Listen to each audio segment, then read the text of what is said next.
Good morning and welcome to GI and a Cup of Joe. I'm your co-host, Justin C. And I am Annie T. In this podcast, we'd like to take off the rank and get right down to just being a regular person who made a random decision to wear a uniform in the Idaho Army National Guard. All of us come from very different backgrounds, but we do have one common goal, to better our future. And not just to better our future for ourselves, but for our families and the ones we love. Officially, we are Command Sergeant Major Justin Cole and Sergeant First Class Annie Torres, but honestly, I'm just a regular dude. And I'm just a regular girl. Good morning, Justin. Hey, good morning, Annie. How are you? I'm good. I have a random question for you, though. Okay. It seems to be the latest trend going around. How often do you honestly think about the Roman Empire? Actually, quite a bit. You do not. I do. What is wrong with you? Well, I don't know. Like, I'm big into running, and I always do that. Like, a long time ago, I learned how the Romans would train their cohorts by running on the inside of the whatever they call their base, right? Right. And every lap had to go faster and faster and faster. So when I run on the track, that's what I do. I shave 5 seconds of my lap time every lap I go around. Because you pretend you're a gladiator. Well, like, there's no pretending. Right? I'm a dude, so. That seems a. Right? I'm happy to report I have never thought about the Roman Empire. So, Well, I mean, okay. I guess history class in high school, but I don't Just know. doesn't appeal to you? No, nothing about it appeals to me. But Okay. I'm sure it's great. I'm sure it's great. Well, what would be the Roman equivalent Man, of? I don't know. I've been asked that before. I don't think there is one. We'll figure it out. Somebody said it was the movie Pitch Perfect Ooh. was the equivalent. That kind Really? of made me giggle. Yeah, because I really like that movie. It's a fun movie, but it's not my equivalent. I don't think about it every day like apparently you do when you go running. So Well, okay. Fair deal. It's whatever. Fair deal. Did you think about the Roman Empire in high school? Where did this obsession start? I actually have a series of Roman books Oh. that I've read, so Okay. I'm even more nerdy than your typical male. Like, I bought Roman history books and read them. So I'm excited you said you're nerdy. Were you nerdy in high school? totally. What kind of person were you like in high school? I'm curious. Well, we'll take it from the top. I was in band, What did you play? baritone tuba, Okay. and trumpet, Trumpet. and the French horn. But all the keys are the same on that. Right. So, Very simple. but I just say that, like, wow, you play 3 instruments. Oh, Well, yeah, you're I so totally, good. right? Yeah. Okay, it's the same keys, no big deal. And then I was in drama, so I was a thespian. Oh, nice. Spent some time doing that. And then I ran track, cross country, and cheerleading. Cheerleading. Yeah. Top of the pyramid. No, it's the manly portion, like Okay. the squad. Lift squad. Lift squad. I like it. Yeah. So No, did you do some dancing with the cheerleading squad? No, Oh, I come on. also was never really good at toe touches or Oh. anything like that, right? Okay. So, yeah, you run around and you scream and yell at the audience and you wave signs and stuff like that when you can't toe touch, and that was me. Not limber, still not limber to this day. So, but yeah, I was a nerd. I could tell you anything you need to know about Star Trek, about Star Wars. Okay. So, yeah, Nice. collected comics, What's your favorite subject in school? history, There's your obsession with the Roman Right. Empire. yeah, history. History. Do you remember who your favorite teacher was? Actually, my favorite teacher was a math teacher. I had moved to Oregon from Arizona, and I had enough math credits. Okay. So, but they put me in a math class, so I would just sit in the class and gossip and pass notes all day. And the math teacher would walk up and she said, "Hey, if I bring you paper and a pencil, would you participate?" I'm like, "Yeah, Would you not please do work?" Not likely." So, so she kicked me out of the class, and I was like, "Wow, that was." Most teachers won't do that. Right. So she kicked me out and said, "Don't ever come back." And I thought that was like, wow, you got some gumption. Okay. Best class ever. Best class ever. I was also in band in high school. I went to Lucin High School up northern Idaho. Yeah. Yeah, I played the saxophone since about the 5th grade, so I So, carried it on to Way better high than me, school. obviously. There's more keys, I'll give you that. Okay. A little more challenging than the trumpet. Well, whatever. Whatever.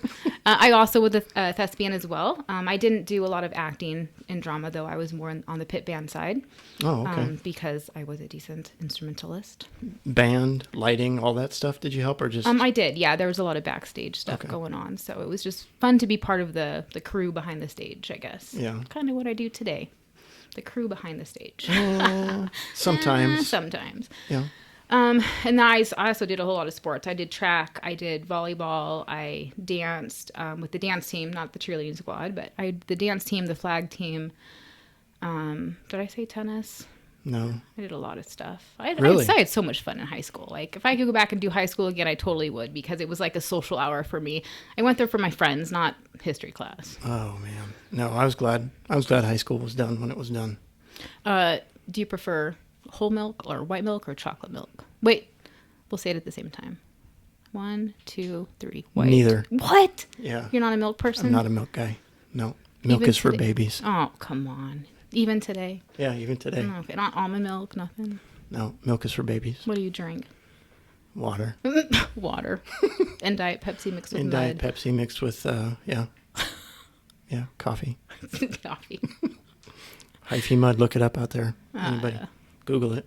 Or you can have yogurt mixed with dog food. It'll probably taste the same. Whatever. I just read the ingredients, and if it does something positive for the body, I will do that. But no, I've never been big into milk. Well, what about you? Activities and hobbies? What interested you besides general high school things? Well, I grew up on a farm, so I did a lot of farm work growing up. I hung out with my dad quite a lot, yeah. I would annoy him because I would always wear flip-flops around the farm, so... Okay, so how early did you have to get up to do morning chores?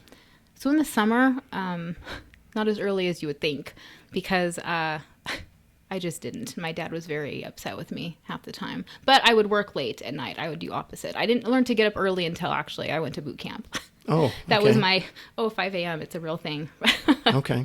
But I am a morning person now, but not because I grew up on a farm. But I worked hard on the farm when I got up to the time I went to bed. You didn't have a choice. I did not have a choice. No. I also grew up on a farm. And, Really? yeah, we moved away in like 7th grade, but my younger years were all on a farm. So it was chores in the morning and chores in the evening. Was it like an animal farm? Did you have animals? Yes, we had horses and cows Okay. and some chickens, and that was about it. But it was, I'm not going to say it was a dairy farm because it only had about 50 head, but it was also a small, real small, like town in Minnesota. So it was a respectable size farm, I guess, wow. but yeah. So you were from Minnesota and then you came to Idaho? I mean, yeah. I You've was been everywhere. born and raised in Minnesota, and then I just kind of lived everywhere until I got wow. here. So what made you look into joining the Idaho Guard? Well, really it was 9/11. Okay. Is what made me think about joining the Idaho Army National Guard. But I had previously done about 10 years of military service up to that point, 2 years in the reserves. And then I transferred over to the Navy. I did 8 years in the Navy. So I had about 10 years done right around the time September 11th happened. Okay. And I had actually terminated my service in February of 2011. So I was in between. I hadn't, it was kind of IRR. I hadn't really done anything. Yeah. And September 11th kicked off, and I was working for Department of Corrections. And I had a buddy that had just recently been promoted to lieutenant. And actually, he was a lieutenant out here in the Idaho Army National Guard as well. His name was Lieutenant Blamars. I think I know him, yeah. And he and I were friends. And he said, there's potential for, the Idaho Army National Guard to get picked up and go on this deployment. And I had a desire. I think with everybody, you always have a desire to do your part. At least that was one of the reasons why I joined initially. And after 10 years of just being garrison and, not being deployed, and not to say that you didn't fulfill the need. Sure. Right. But There's more out there, though. yeah. And, and this thing happens and somebody attacks you or a country. So, I decided to raise my right hand. I came back in for a year. And I signed a 1-year contract. And of course, you can see where that led. It didn't. Right. Yeah.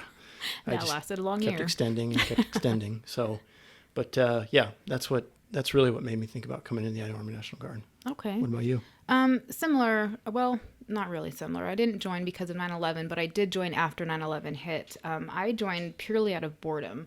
I had moved to Idaho from California, and when I moved to Idaho, I found a job managing a subway on the night and the weekends, and I found myself constantly hiring kids and training kids and just repeated over and over and over again, and I couldn't take it anymore because I couldn't find good help. Nobody could find good help at the time.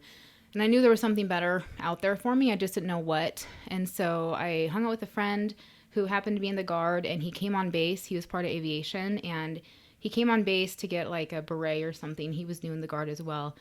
And I saw on the wall in his unit a pull tab flyer for the 25th Army Band. So I had been out of the band scene for a couple years between college and living in Sacramento. And I'm like, well, this is the perfect opportunity for me to get back to playing music, because I really do love playing the saxophone. Right. So I found the band and I went and auditioned for them. And I auditioned for them actually before I even talked to a recruiter. I kind of did things backwards. So I auditioned. I walked into the recruiter's office. I said, hey, I passed this audition. He's like, who are you? I'm like, I'm your newest soldier. Sign me up. That makes you a clean one owner. That's what we call you. That's exactly what I was. It probably was about 2 weeks from the time I walked into his office to the time I went to Met. Wow. Okay. Yeah. Well, that's, I don't know, that's the way it should be done, really. As a street recruiter, many years on the street, that is exactly what we'd call a free chicken. A free chicken. Yeah, free chicken, clean one owner, blue chipper, whatever. Everybody had a different phrase for it. But when somebody walks in and they're just like, show me the paper to sign, like I'm doing this, that's it's also the most rewarding as well, too, because they have their own reasons. You're not trying to show them all the reasons to pick from, you know? Yeah, for sure. There's no real selling going on. Yep. It's somebody wants to be a part of your organization and they're there to just sign the papers. So. Yep, I wanted to be picked. Pick me, you know? Here I am. No, absolutely. So you came back into the Guard as probably like an E4, just a regular soldier? E3. E3, okay. Yeah. And now you're an E9, so clearly you've done good stuff in these amount of years. Can you walk us through a little bit? You have. Stop it. You have. You always just look back on your career, right? And Right. you're like, oh, Second maybe I guess could have done this. Yeah, absolutely. But I'm good at that. yeah, I did. I came back in as an E3, and I did my first year of service before I got promoted to E4. So I had 11 years Oh, wow. as a lower enlisted, and but I earned every year of that, right? So it was a fun 11 years. Yeah, it was. And but I was actually working for the Department of Corrections and doing just the M-Day side of the Guard, which is just the 1 week in a month. And I got a call right after our deployment that we went on, and a buddy that I had deployed with, and this was the deployment, the 0405 deployment, and he said, hey, we've got a full-time position out here working mobile events team for recruiting and retention. Okay. And I said, hey, well, what does that involve? And he was like, well, you're going to drive a truck and you're going to pull a trailer and it's going to have all these inflatable things and you're going to set all this up. And You're the manager yeah, of bouncy houses. you're just going to, that's exactly what it is. It's the bounce house manager. So I said, yeah, okay, I could do that, And what I really did is they said, how much does it pay? And it's like, well, it's full active duty with BAH and, all so things. housing allowance. And I was like, oh yeah, I'm definitely going to do this. 'Cause Right. at the time, even as an E4, that was substantial pay compared to my state wage. This is a no-brainer. Yeah. So I said, yep, sign me up. And so I went down and I became a member of the mobile events team. And that lasted about 6 months. And they came and they said, hey, we want to move you into a retention NCO position. And that lasted about 2 months. And they're like, you're going to be a full-on recruiter. Wow. Yeah, just like that. And there was a lot of turnover. So you got voluntold pretty much. I did. But the beauty of it was there was no board. There was no hiring process. Oh, sure. It was just like, here's your full-time job. But if you say yes, I need 2 enlistments a month, right? I remember I went home and I told my wife, I'm like, and I was excited, right? I was like, Of course. I just landed a full-time job. I'm going to be a recruiter. And she was like, oh my God, you go back and you resign from that job immediately. They're like, you know what recruiters are? They're liars. Every single one of them are liars. So man. that was like the welcome home. But it has been the best thing, and my wife would even say that too. Oh, right? good. Okay. Yeah, to this day, it's been the best thing for our family. But I did recruiting for 10 years on the street, and then moved into leadership positions. So 19 years total so far.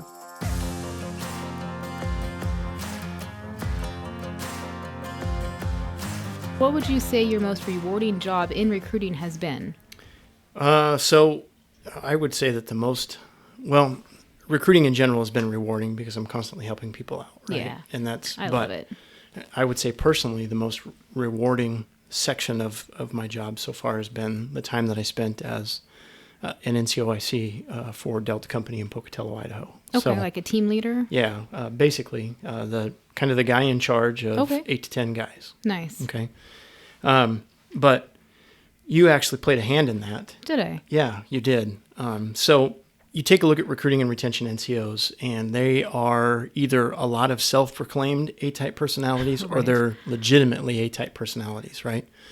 But a recruiting and retention NCO has to be comfortable with the word no, right? So he goes out and he's got to get through 99 no's to get to the one yes to get a guy that's interested. So that is a lot of disapproval and negativity on a daily basis. So, so you get oftentimes you get NCOs that are very A-type personality that don't, they're not affected by a lot of no's, et cetera, et cetera. So I had built basically an entire persona around, because I'm an introvert. I'm not an extrovert. Which surprises me. Right? We'll get to that later. I'm an introvert. Like, I don't generally like in public settings talking to people, but so I had built this person that I was in this battalion, and I got selected, and I wasn't the first choice to be selected. I was actually third down on the list, but I got selected to be an NCOIC and get sent to Pocatello, Idaho. And I remember that you had forwarded an email to me from what would be my new team. It was an email from one person to the team, and then the team had sent it to you. Okay. Because you were kind of the center. I vaguely remember that, yeah. Okay. You were, even back then, right, you were kind of a pretty substantial center of influence in the battalion.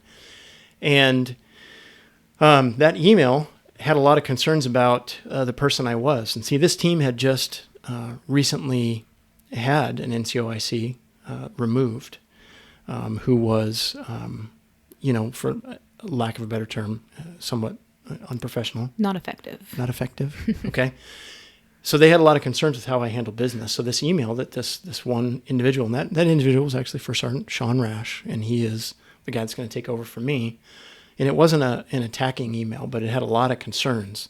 And in his response to the team, he was like, "Hey, basically, everybody, we will get through this, right? Well, this is another NCOIC, and we can live through this. We'll just do our jobs." I remember this now. Yep. And you had sent that email to me, and there was a lot of aspects, and you were involved in making my job a lot easier on a daily basis as a field recruiter.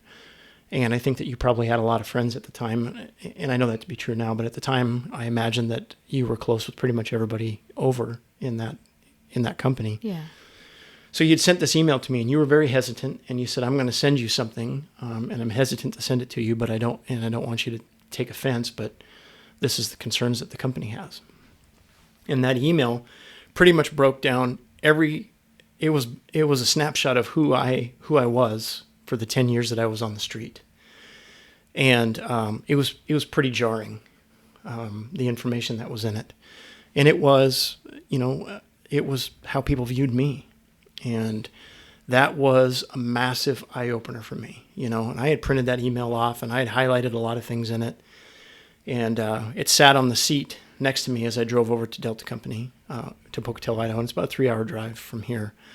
And I didn't know how I wanted to respond to that at first. I didn't know because in your head you want to defend yourself, right?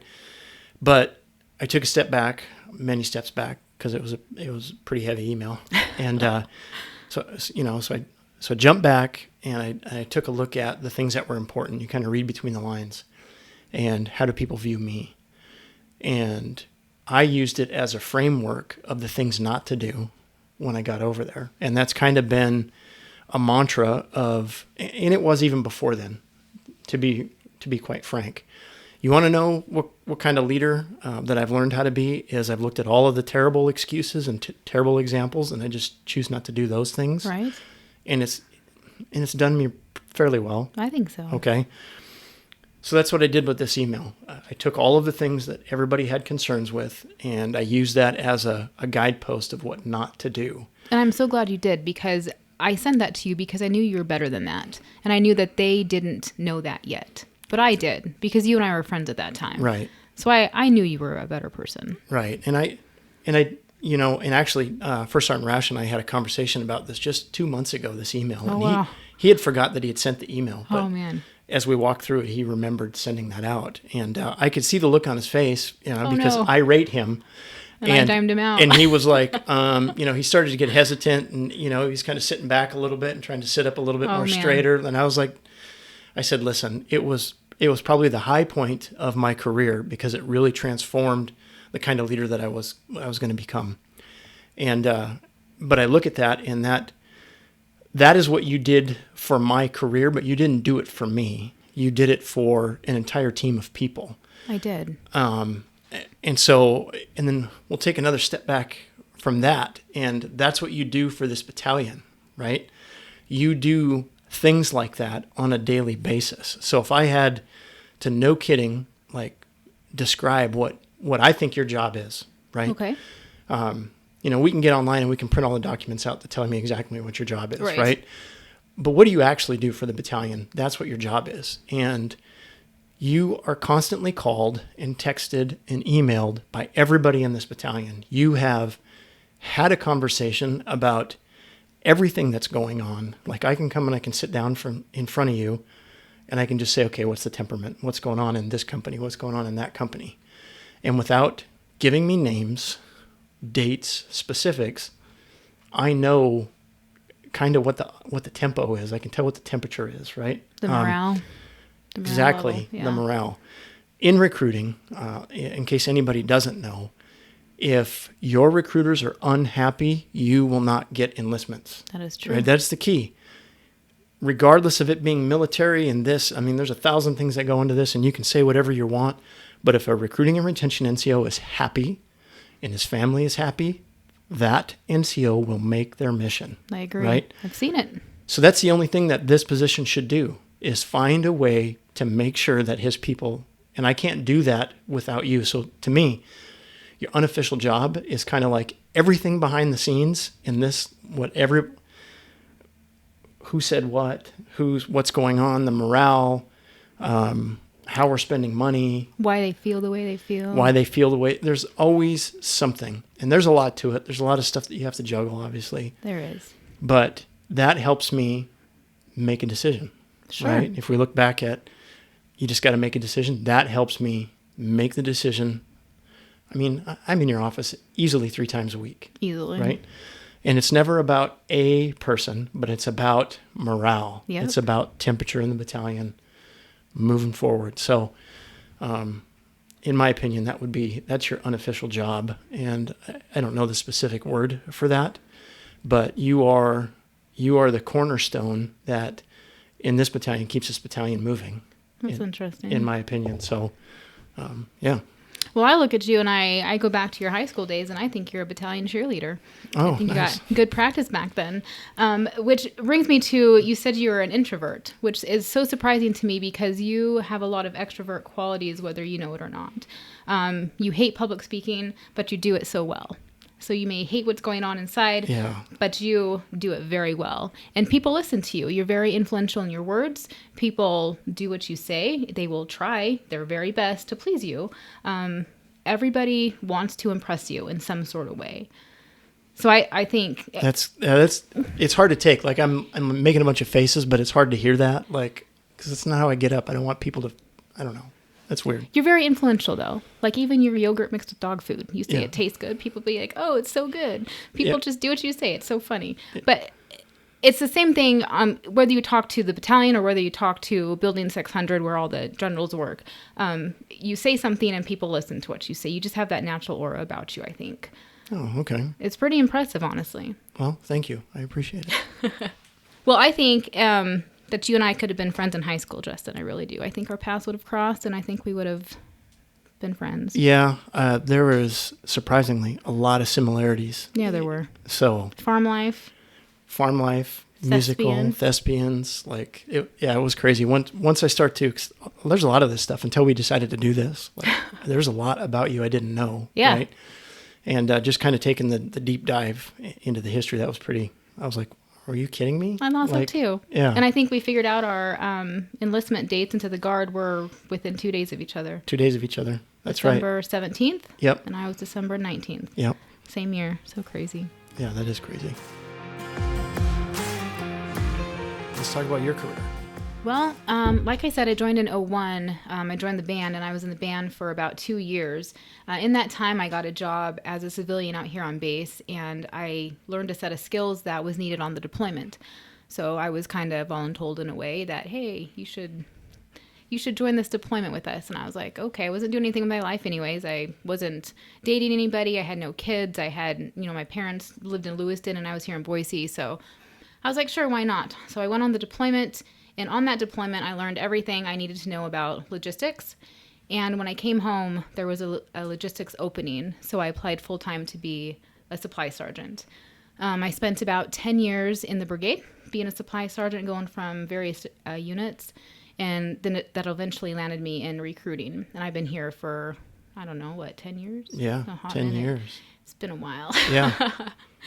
But I think, honestly, this job here as the marketing manager would be my most rewarding position that I've experienced in my career. I learned a lot as logistics, but had I not learned that, I don't think I would be successful in marketing, if that makes sense. Right.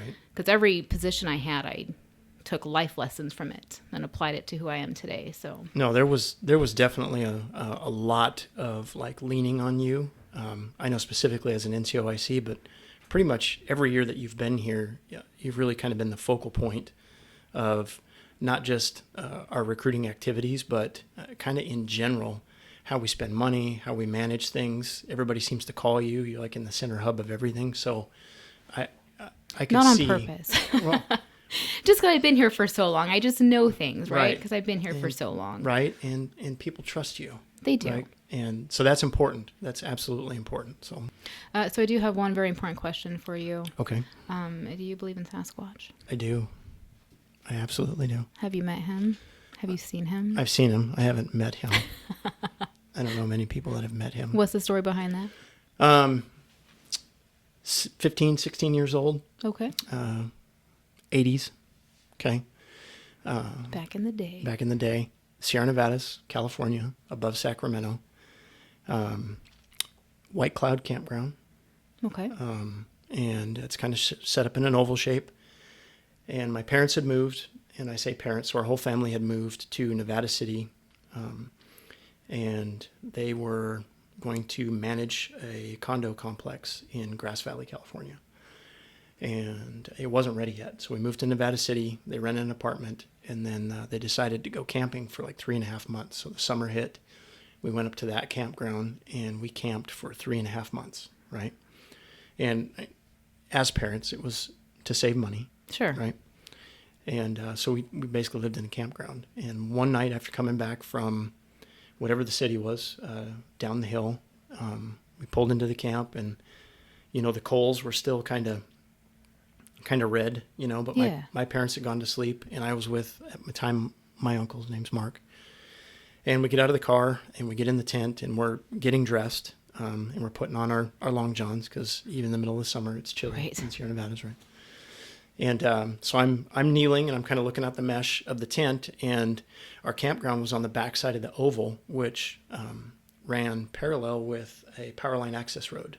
So there's the main road, and then there's this oval campground, and then there's a power line access road, and it kind of goes up over the mountain range.